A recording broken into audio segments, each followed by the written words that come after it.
ខ្ញុំមកលពូដៃខ្ញុំមកខ្ញុំមានលិខិតស្របច្បាប់ហើយលពូឆ្នាំ2015លពូចាញ់លិខិតឲ្យខ្ញុំឆ្នាំ2015ចាប្លង់ខ្ញុំឥឡូវខ្ញុំសួរលពូវិញប្លង់អស់លោកអ្នកធ្វើឲ្យខ្ញុំបើជំទាស់ខ្ញុំលពូតើខ្ញុំបានប្លង់មកពីណាខ្ញុំបានមកពីណាឥឡូវខ្ញុំសួរលពូវិញខ្ញុំបានមកពីណាស្រុកភូមិឃុំជាអ្នកធ្វើបើគេមិនធ្វើឲ្យខ្ញុំបានប្លង់មកពីណាដោយសារគេយកផាន់ខ្ញុំធ្វើផ្លូវ8ម៉ែត្រហ្នឹងបើខ្ញុំព្រមឲ្យបានគេចេញប្លង់ឲ្យត្រូវអត់លពូអានេះវាផ្លូវគឺបានកំណត់ហើយលោកពូអ្នកណាជាអ្នកកំណត់មិនភូមិមិនឃុំមិនស្រុកខាងនេះខាងគណៈកម្មការគេនឹងហើយដែលគេយកផាន់ខ្ញុំមកធ្វើផ្លូវគេយកផាន់ខ្ញុំអញ្ចឹងតាកម្មការជាអ្នកកំណត់ហ្នឹងហើយអត់ទេលោកពូខ្ញុំយល់ប៉ុន្តែការធ្វើគណៈកម្មការអត់ខ្លាំងលើភូមិទេអត់ហ្នឹងហើយចង់បានកម្មការមកពីគណៈកម្មការក្នុងប្រព័ន្ធកំណត់គឺទុកខាងខ្ញុំកំណត់យកផាន់ខ្ញុំហ្នឹងแล้วខ្ញុំអត់ទេចាំលោកពូគង់តែធ្វើដែរទេគង់តែលោកពូធ្វើឯងប៉ុន្តែខ្ញុំអត់ឲ្យធ្វើឡើយទេអត់ចោចទេខ្ញុំអត់ឲ្យចោចទេណាបងប្អូនជួយចាំមើលគាត់ទៅកន្លែងធ្វើការនៅកន្លែងអត់ទេអត់មានយកខ្ញុំមកណែនាំដីខ្ញុំទេខ្ញុំការពារសិទ្ធិដីខ្ញុំយកខ្ញុំតណែនាំហាខ្ញុំឈរក្នុងដីខ្ញុំផ្ទះស្វែងខ្ញុំហ្នឹងអត់ទេខ្ញុំអត់ឲ្យកែណាលោកពូខ្ញុំសុំប្រាប់ឲ្យហើយបើលោកពូនៅតែប្រឆាំងគឺខ្ញុំមានសិទ្ធិការពារស្របច្បាប់ណាពីព្រោះទ្រព្យខ្ញុំរបស់ខ្ញុំដីខ្ញុំលិខិតខ្ញុំមានត្រឹមត្រូវស្របច្បាប់លោកពូឥឡូវបើ5 4ហែហ្នឹង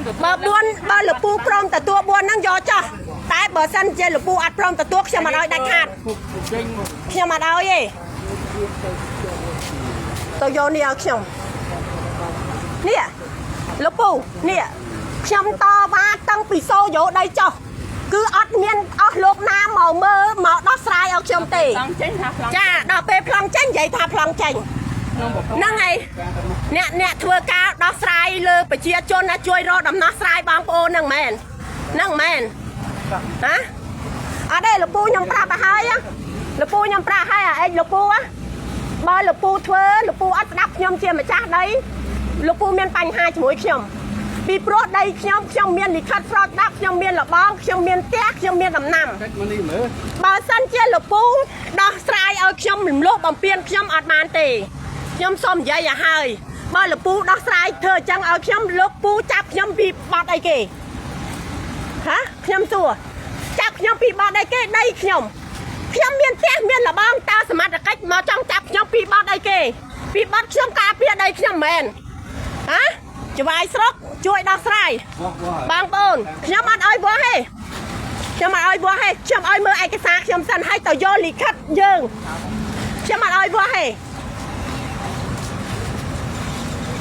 ហើយចង់ចាប់ខ្ញុំហ្នឹងតើសមត្ថកិច្ចចាប់ខ្ញុំពីបទអីគេ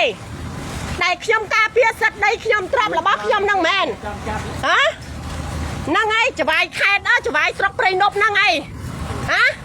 នេះមើលមកលោកគង់អីគេអញផ្លេចឲ្យគង់អីគេអីទេចឹងលោក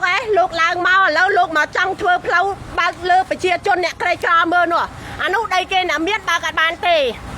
អត់មានប្លង់ទេបើកអត់បានទេខ្ញុំត្រូវថតមើលជាផតតាំងនេះបងប្អូនជួយមើលអានេះដីផ្ទះអ្នកមានអានេះដីខ្ញុំអត់ទេអត់ឲ្យទេ